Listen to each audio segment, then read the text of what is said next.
Segundo, precisamos de uma reforma na teontologia. Sabe o que quer dizer a palavra ontos? Ser. Theontos. O estudo do ser de Deus. Eu vou te falar uma coisa, choque-se.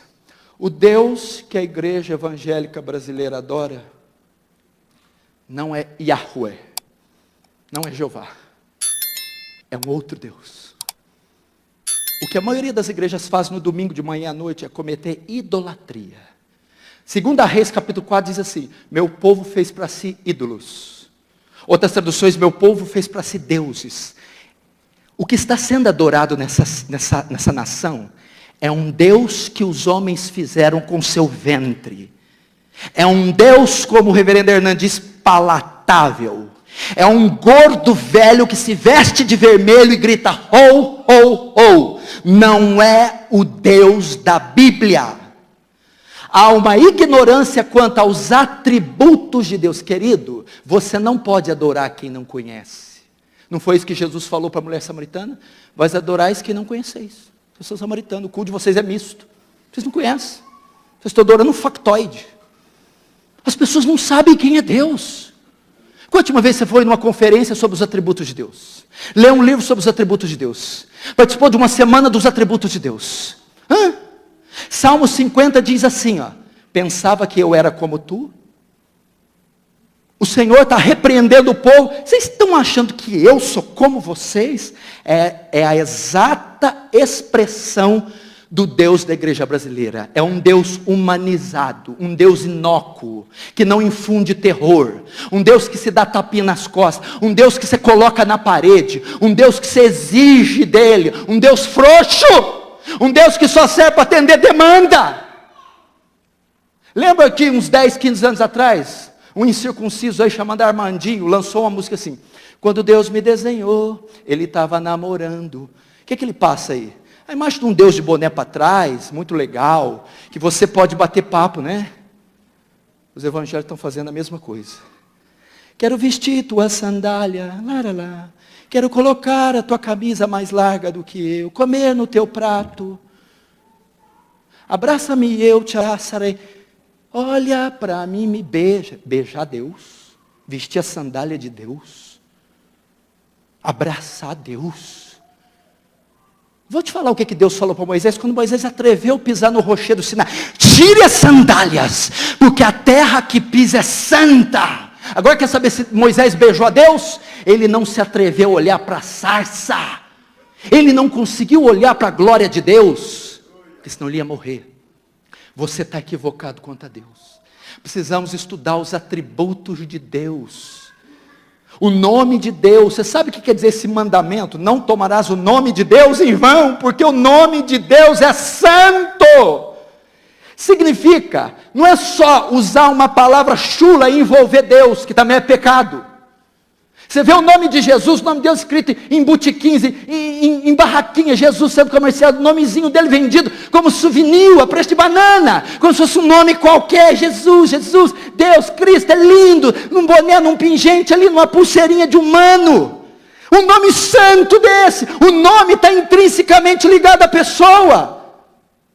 Não tomar o nome de Deus em vão é não associar o nome santo de Deus às coisas imundas do nosso dia a dia, a esse secularismo mundano. O judeu ortodoxo leva isso tão a sério, que ele, quando quer falar o nome de Deus, ele não pronuncia eu sou, quer dizer Yahvé. É o nome que Deus deu para Moisés no Sinai. Eu sou o que sou, Yahvé. Por causa desse mandamento, não tomar o nome de Deus em vão, ele tem tanto medo de ofender a glória de Deus com sua boca suja, que quando ele quer fazer Deus, ele usa o termo Adonai. Ele não usa Yahvé. Agora nós contamos piada com o nome de Deus, damos risada com o nome de Deus.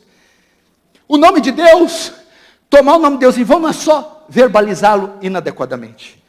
É quando você que é crente, e é um representante do céu, e representa e carrega o nome dele, está associado a algum escândalo, alguma carnalidade, você, por representar esse nome, está tomando o nome de Deus em vão. Precisamos voltar a estudar os atributos. A onisciência de Deus. Deus sabe tudo. Sabe quando... você sabe o código genético de uma ameba? Só o código genético de uma ameba, você preenche 1000 vezes a enciclopédia britânica. Dá 4 bilhões de palavras. A onisciência de Deus. Sabe quanto é a distância do Sol, da Lua e da Terra? 83 mil quilômetros. Se fosse o dobro, as marés inundariam 3 vezes a Terra por dia e mataria toda a vida animal e vegetal. Quem calculou a distância exata? A onisciência de Deus.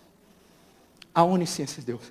A rotação, que é o movimento que a Terra faz em volta do próprio eixo, a translação, o movimento que ela faz em torno do Sol, se fosse aumentado 1/10, nós morreríamos todos de frio. Os dias seriam alongados 14 vezes. E toda a vida animal e vegetal aqui morreria congelada. Quem calculou o movimento de translação e de rotação da Terra? A sua onisciência. Reverendo Hernando, sabe quantos litros de água tem o Oceano Atlântico e o Pacífico? Vamos lá. Você conhece milhão? 1 milhão? 1 bilhão? 1 trilhão? 1 quatrilhão? 1 quintilhão? 1 sextilhão? 1 octilhão? E 7 sextilhões de litros de água tem na Terra. Tenta calcular isso. Deus fala que pega os mares e oceanos com a concha da mão. Ao Espírito Santo. E eu preparando esse sermão, a torneira do meu banheiro pingando. Eu fui lá e falei, eu quero ver quantas gotas de água cabem na minha mão. Contei, 1, 2, 3, 37 gotas. 1 octilhão de litros de água, para Deus, numa imagem figurada, antropomórfica, é equivalente a 37 gotas de água. Quem é Deus senão o Senhor? É esse Deus que eu quero render glória, não é esse Deus da prosperidade.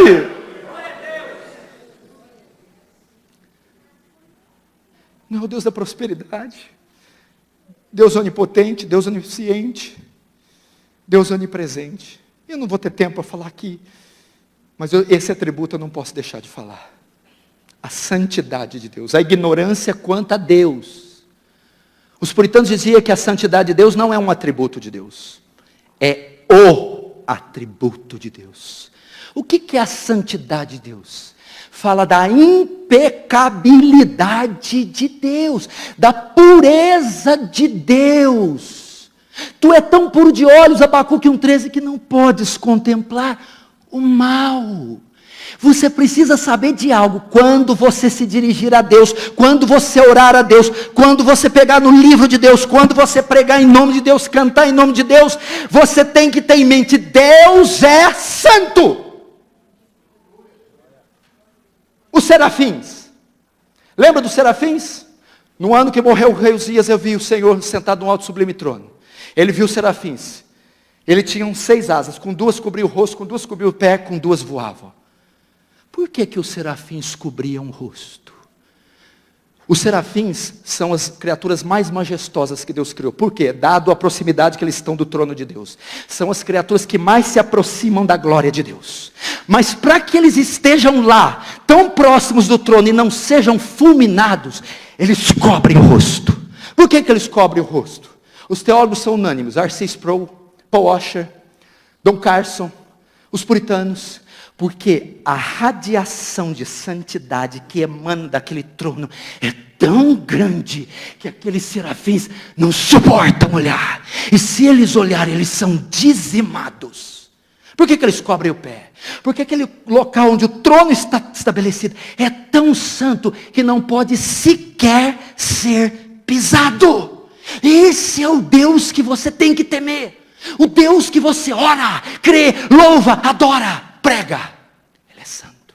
Mas notem, tem uma coisa mais magnífica aí. Não é tanta a postura dos serafins que chama a atenção, é o que eles falam. Sanctus, sanctus, sanctus. Santo, santo, santo.